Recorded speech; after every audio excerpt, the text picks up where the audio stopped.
Everything is in fact everywhere all at once, and it's incredibly exhausting. Within about 1 minute of scrolling, you get 10 new ideas to change your life forever and become a whole completely different new person.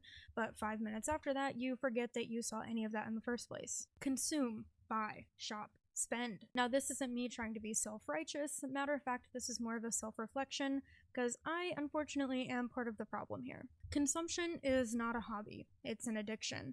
And it's an addiction to finding a solution to a problem that you did not know you had. I'm the person scrolling in between work tasks, scrolling instead of working on my art, and getting distracted for 30 minutes when I go to answer a DM on Instagram. Creatives love to do this thing where we say that we're different from the rest, and although there is some truth to that, realistically, we're not too far apart. I can almost guarantee that if you're watching this right now, you consume more than you create.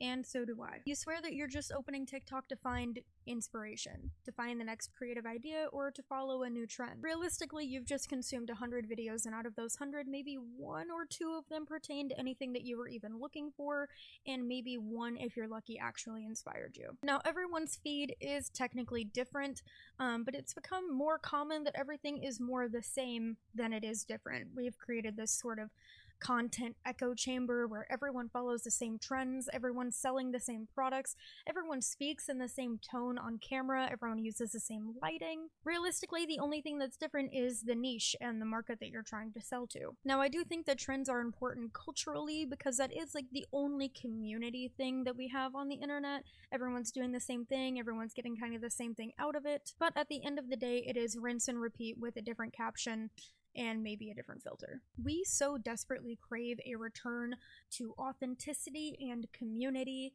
and now I know a lot of people bring her up just because she was kind of the blueprint, but Jenna Marbles really was like the blueprint of everything that we need now on the internet, and we have a couple of modern examples. Serena Neal is one of my favorites on TikTok. Her content is very refreshing, voice critical as well. He just kind of turns on the camera and records, and I think we need a bit more of that. We need people who are willing to literally just do it, you know what I mean? Kind of like the old days where you could just hit record and yap and then hit upload. You didn't have to worry about a thumbnail, clickbait, retention, any of that. Everything now feels very structured and calculated, but not in a fun way, because this is supposed to be a creative outlet, not a task. We also see more often than not that personal brands are no longer about actual personality. They're about the niche that you're selling to, the market that you're a part of, the aesthetic that you have, what type of UGC you can provide to a brand, and of course, more importantly, your sales numbers. Really truly is whatever can make $1. It's gotten to the point where whatever creative niche you're in has become incredibly exhausting. You have to think about, like I said, everything as far as selling, who you're marketing to, and stuff like that. But there's also these invisible rules that people have come up with in certain niches, like coloring, reading, and collecting. Why do we have rules for hobbies? Specifically, the coloring one gets me because that is like the most grassroots thing that you can enjoy. I feel like that's something that you grow up enjoying, and then if you happen to do it as an adult, of course your skill level has elevated, but it's still just supposed to be relaxing and fun.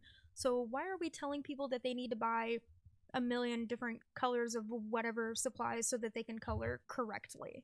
And it's the same with reading. If someone just wants to start in the middle of a series and have a fun read, just let them.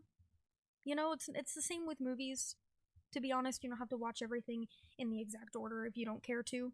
Now, it's not just those new social rules when it comes to hobbies that I've noticed. It's also the fact that everything is now embarrassing. Bullying has made an incredible, I don't know if I want to call it incredible, it's made a resurgence, for sure. Now, let me tell you, me, I know something about bullying. Because I was uploading on YouTube in 2014 through 2017 on my first YouTube channel, and I ended up actually deleting everything on there because one day someone thought it would be real cute and funny to play all of my videos out loud in class, freshman year of high school, and I panicked, deleted everything, cried about it a little bit for sure, and then gave up on it for a bit. Now, see, the thing is about that time frame, though, is that people didn't understand it. They didn't understand that it could be a career. They didn't understand that it could be money. Now people do understand it. But the interesting thing is, if they see something that they don't understand, they don't care to try to understand it, they just go to low IQ bashing. Now, this type of behavior is an absolute nightmare for anyone who is neurodivergent, because we kind of come pre-programmed with niche interests and nuanced opinions, and the fear of perception. So you can imagine the comment section on TikTok, or especially Instagram Reels, is an absolute nightmare fuel situation. I feel like a lot of us come pre-wrapped with a little bow that just says punching bag. Now, the incredible irony in this is that Gen Z was supposed to be the non-conforming and I guess, social construct breaking generation, but we've somehow circled back to conforming and then bashing people who don't conform. As a generation, we've become very cold, unfriendly, just kind of like this monster of everything that we grew up hating. Someone who was very deep into the beauty side of social media, I saw this happen in real time. Went from makeup has no rules, makeup has no limits, to you're doing your eyelashes wrong. Why are you doing your eyeliner like that? This is not how you do eyeshadow. What happened to the creativity, guys? I thought that was the whole point. It's a creative thing, after all, right? If you know who I am already, you know that I'm a photographer, and that mindset is something that I'm actually trying to break in photography, and I have gotten so much hate for it on Instagram. I've been blocked by a couple of significant outlets in the industry, which is always very interesting to me to see.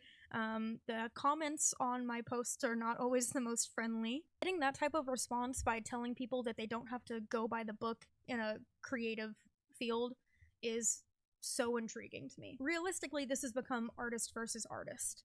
It's the people who go by the book and the people that don't really understand that. We are literally all on the same team. The people crave community, inclusion, creativity, culture, but in the same breath, they shoot it down by being mean to each other when any of those things are displayed in a way that they don't like. Everything is too cringe, too embarrassing. No one wants to be perceived. No one wants to be human anymore. Now, I will say I have seen improvements on some of this, and maybe it's just because of where I live. I'm in Orlando. We have a really huge community of alternative people, people that do art in music, and we have third space is open 24/7. Shout out Austin's Coffee. I feel like there's a lot of places that don't have anything like that, so I am very fortunate for that, but I wish that people had something like that wherever they were. Now, obviously, this wasn't meant to be a super organized or super put together video, more of just me turning on the camera and ranting, but I want to do more of these, so I guess I will see you in the next one whenever I have an opinion about something.